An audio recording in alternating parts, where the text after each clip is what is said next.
And we all know agriculture is the most important sector in Kenya in terms of its contribution to the GDP, in terms of its employment. It employs the bulk of Kenyan population.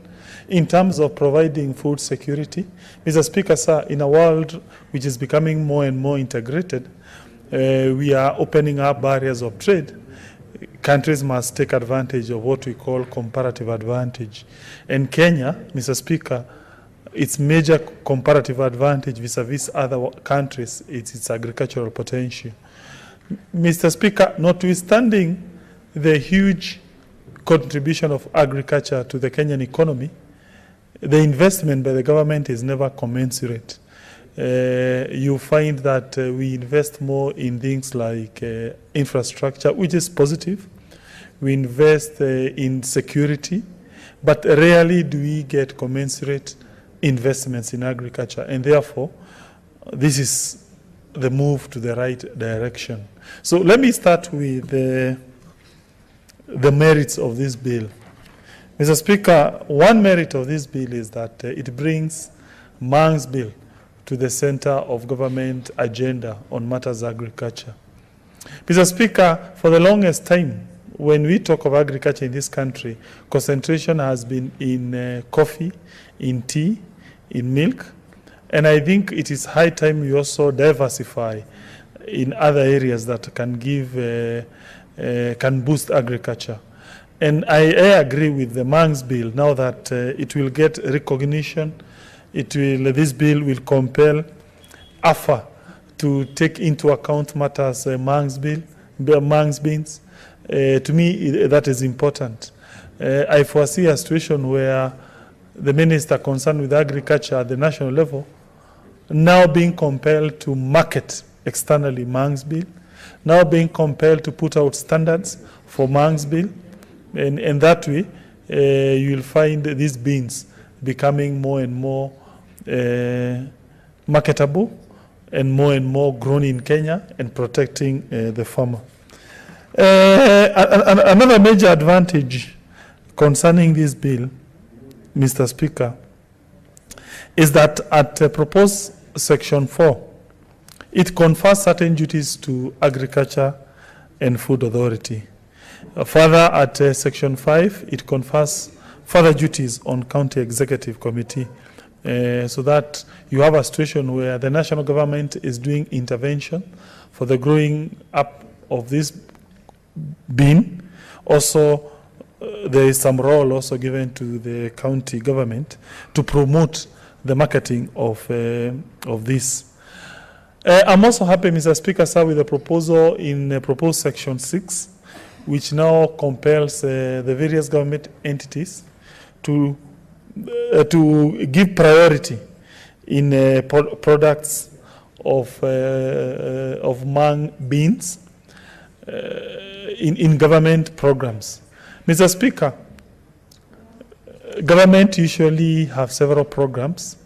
Let's say, for instance, the food relief. But when you look at the products that are used by government in food relief, you'll see more emphasis in beans, in maize, in rice.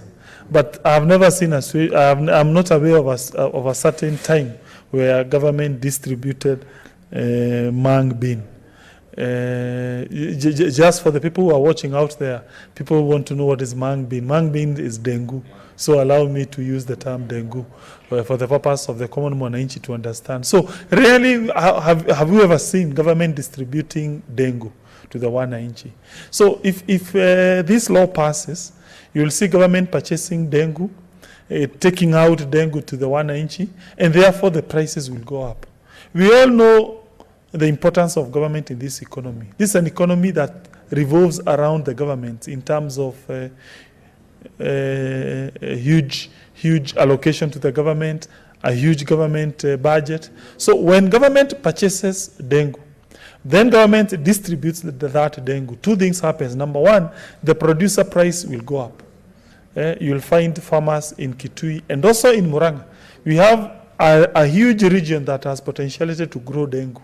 The entire region stretching from Thika town to the entire Kakuzi, region in Lower Gatanga, Idhanga ward, the entire Kimorori Wempa in that region called Maragua, the entire region called Makuyu in Maragua also, Kambiti, also location 20 in Kiharu, also parts of Gaturi in Kiharu, also parts of Lower Kandara. So all that region, I have no doubt, once government starts purchasing dengu, you will see now more farmers planting dengu. And now also on the demand side, because now that's an intervention on the supply side. On the demand side, you will find now people starting to consume more dengus in their homes. Currently, when people usually purchase beans when they want to make their stew, they purchase what we call minji. But now with dengue now getting more recognition via this law, I suspect the prices of dengue will go up, and that to me is positive. Mr. Speaker, I strongly believe the future of this country is somehow interconnected with the prospects of the so-called dry regions. Why? Because those dry regions have virgin lands. Those dry regions are waiting for irrigation. Once irrigation comes, you'll find food security will be embedded in this country. And therefore, dengue being a crop that can withstand harsh climatic conditions, it needs a lot of support. It's a crop in the so-called dry belt, and therefore, I support the philosophy underpinning this bill. But, Mr. Speaker, let me now point out areas of improvement which my colleague who has brought this bill can consider. Number one, part 3 and maybe part 4 of this bill. The so-called the regulatory provisions. The regulatory provisions. You see, the reason why you find countries like America prospering is because they have very light regulations. Every time you bring regulation in a country, you tend to stifle development of industries. So therefore, I'm trying to convince my brother, every time you hear a regulation, you must always look at it from a negative point of view. It is something that is going to be enacted by government whose net effect, notwithstanding the original intention to assist that sector, regulations tend to whittle down economy. They tend to bring back, they tend to hold back. So the less regulated a sector is, the better it is. So for instance, you find here requirements for registration of growers. You find a requirement for licensing of marketers, processors, large scale. Refusal to issue a license. To me, that's a danger. Those are dangerous provisions from where I sit. They will tend now to create a parallel black market. It will mean a poor person in Kitui, he cannot even establish a small shamba of dengue without going to pay a license. That license, number one, will be expensive. I have no doubt government will put some fee for obtaining that license. Number two, it will be laborious to even procure that license. It will take 1 or 2 years, or you have to corrupt that official. Yeah? So you may say, okay, no, it is important you give out those licenses so that you standardized. But I'm telling you, based on my experience with government regulations, they always retard industries. Let me give you an example, my brother. Let me give you a good example. If you want to establish a hotel here in Nairobi or anywhere in this republic, how many licenses are you supposed to get from government? Almost 100. You have to pay, I don't know, you go to National Construction Authority, you get it. You go to environmental, what is it called? National Environmental Management Authority, another license. You go to public health, another license. You go to city, the county, the authority, the local authority or the county government, another license. You go to the engineers, to the builders, another license. You go to alcohol, another license. Surely. I can tell you. By the way, Mr. Speaker, I want you to bring it to attention. There's a very good write-up by a very good scholar. I think he's from Latin America. He's called De Soto.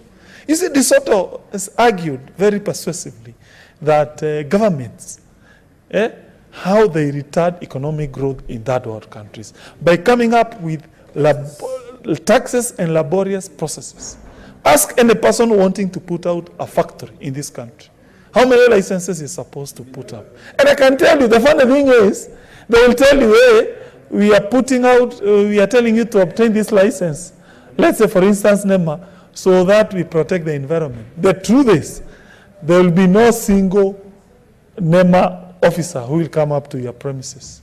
You just go to the office, you give them something, then they give you a document. No single person will come there to do anything. So in short, every time I see a regulation, my blood runs cold. Let me tell you, every time I see a law proposing a regulation, for me, my blood runs cold. And that is why I'm a great opponent for any forms of regulation in this country. These regulations are going to retard this sector. You may say, okay, you're bringing them in good faith. You want to bring standards, but I can tell you those licenses will be conduits for corruption. Let us make this sector lightly regulated. We make it lightly regulated. In fact, by the way, the other time I was thinking about philosophy of regulations in Kenya. Do you know what I was proposing to do? You say, you provide that.